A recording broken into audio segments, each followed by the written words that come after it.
प्रिय विद्यार्थियों, हिंदी पद्य शिक्षण के क्रम में आपका एक बार पुनः स्वागत है। इस समय हम लोग महात्मा सूरदास जी द्वारा लिखित सूरसागर महाकाव्य से संकलित कक्षा 10 की पुस्तक में पद शीर्षक से दिए गए पदों का अध्ययन कर रहे हैं। अभी तक हम लोगों ने 8 पदों को देखा। 8वें पद में जब उद्धव ने श्री कृष्ण का संदेशा गोपियों को सुनाया तो गोपियाँ कहती हैं कि हे उद्धव, संदेशे के रूप में क्या सुनाया उन्होंने? पहले सुनाया निर्गुण निराकार ब्रह्म का उपदेश, है ना।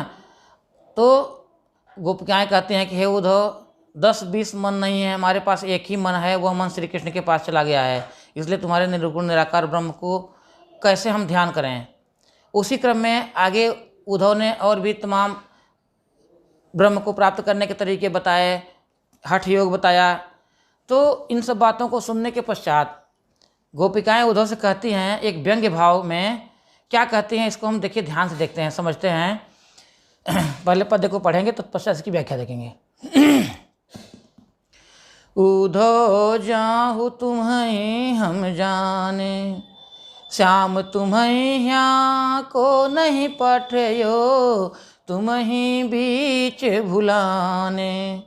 ब्रज नारी निसो जोग कहत हों, बात कहत न लजाने। बड़े लोग न विवेक तुम्हारे, ऐसे भये अयाने। हम सो कही लई हम सही के, जिय गुनि ले हूँ सयाने। कह अबला कह दशा दिगंबर, मष्ट करो पहचाने। साच कहूँ तुम को अपनी सो, बूझती बात निदाने। सूर श्याम जब तुम ही पठायो, तब नए को मुस्काने।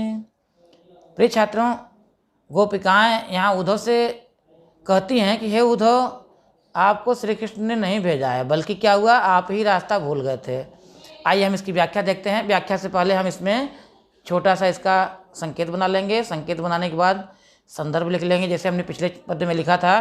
प्रस्तुत पद्यांश हमारी पाठ्य पुस्तक हिंदी पद्य के पद नामक शीर्षक से लिया गया है। इसके कवि महात्मा सूरदास जी हैं। प्रसंग में लिखेंगे कि उद्धव के निर्गुण निराकार ब्रह्म के प्राप्ति के साधन अर्थात योग साधना को सुनने के पश्चात गोपिकाओं के द्वारा उद्धव को जो जवाब दिया गया, उद्धव से जो बातें कही गई, उसका बड़ा ही मनोरम विवेचन किया गया है। महात्मा सूरदास जी वर्णन करते हुए कहते हैं कि उद्धव जाहि तुम्हें हम जाने। गोपिकाएं उद्धव से कहते हैं कि हे उद्धव, जाओ, मैं आपको जान गई, मैं आपको समझ गई कि आप हमारे दुख को समझने वाले नहीं हैं और हमारे दुख को मिटाने नहीं आए हैं, बल्कि अपने ज्ञान का प्रचार करने आए हैं, अपने ज्ञान का अभिमान दिखाने आए हैं।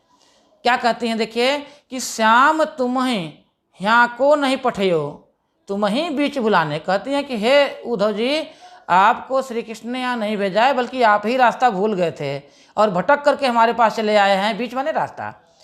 ब्रज नारी निसो योग कहते हो, ब्रज की योगियों, ब्रज की महिलाओं से, ब्रज की नारियों से योग कहते हो, बात कहत न लजाने।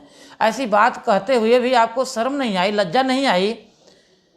बड़े लोग न विवेक तुम्हारे, यद्यपि आप बहुत बड़े ज्ञानी हैं और श्री कृष्ण के बड़े भाई हैं, लेकिन विवेक नहीं है आप में। बड़े लोग न विवेक तुम्हारे, ऐसे भयो अयाने। अयाने माने अनजाने। ऐसे आप जो है अनजान हो गए कि गोपियों से योग की बात कही आपको और जरा सा भी आपको विवेक आपने नहीं लगाया कि ऐसी बातें कैसे कही जाए। हमसों कही, गोपिकाएं उद्धव से कहती हैं कि हमसो कही लई हम सही के, जी गुण ले सयाने। आपको हम बड़ा जान करके आपने हमसे जो कुछ कहा वो तो हमने सह लिया, परंतु अन्य किसी से अब अपने योग की बात मत कहना, श्री कृष्ण को भूलने की बात मत कहना। क्यों? क्योंकि कहाँ अबला कहाँ दशा दिगंबर, मष्ट करो पहचाने। कहाँ हम अबला हैं, अबला नारियां हैं, और आप जो है कहते हैं कि दिगंबर हो जाओ। दिगंबर क्या होता है पता है आपको? दिशाएं हैं जिनकी अंबर हैं, अर्थात जो है आप कहते हैं कि शरीर पर भस्म रमा लो, योग साधना करते रहो, निर्गुण निराकार ब्रह्म को देखो, श्री कृष्ण को भूल जाओ। तो हम अबलाएं हैं, हम इतनी कठोर तपस्या कैसे कर सकते हैं और दिगंबर कैसे रह सकते हैं? मष्ट करो पहचानो, मष्ट मतलब चुप हो जाना। हे उद्धव अब तो चुप हो जाओ, हमने आपको पहचान लिया। हे उद्धव अब आप शांत हो जाओ। ये व्यंग करती हुई गोपियाँ कहती हैं कि हे उद्धव आप शांत रहो, चुप हो जाओ, अब हमने आपको पहचान लिया कि आप श्री कृष्ण का संदेशा लेके नहीं आए हैं, बल्कि रास्ता भटक करके यहाँ आ गए हैं। साच कहूँ तुमको अपनी सो, बूझती बात निदाने। गोपिकाएँ कहती हैं कि मैं सच कहती हूँ और अपनी सौगंध करती हूँ कि आप जो है हम लोगों की समस्याओं का निदान लेके नहीं आए हैं। सूर श्याम जब तुम्हें पठायो, सूर श्याम जब तुम्हें पठायो, तब नहीं कहो मुस्काने। गोपिकाएँ व्यंग करती हुई कहती हैं कि हे उद्धव आप उस समय समझ नहीं पाए, जब भगवान श्री कृष्ण आपको यहाँ भेज रहे थे तो क्या थोड़ा बहुत मुस्कुराए थे? यदि मुस्कुराए थे तो समझ लीजिए कि उन्होंने आपका मजाक बनाया था, उन्होंने आपकी परीक्षा ली थी और आप उस परीक्षा में फेल हो गए।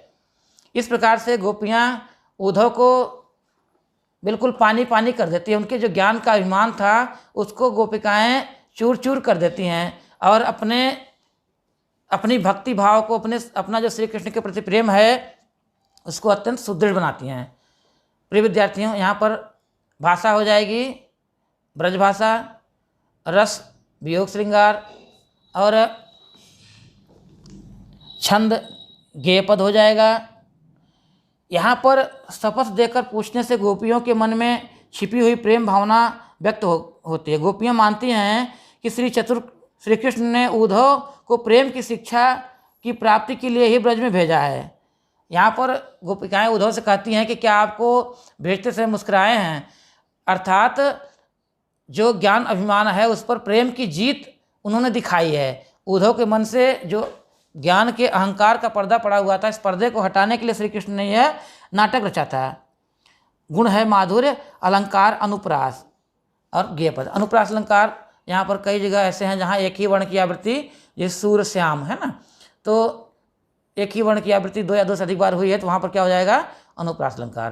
प्रिय विद्यार्थियों, अगले छंद की व्याख्या हम अगले वीडियो में लेके आएंगे। तब तक के लिए बहुत बहुत धन्यवाद।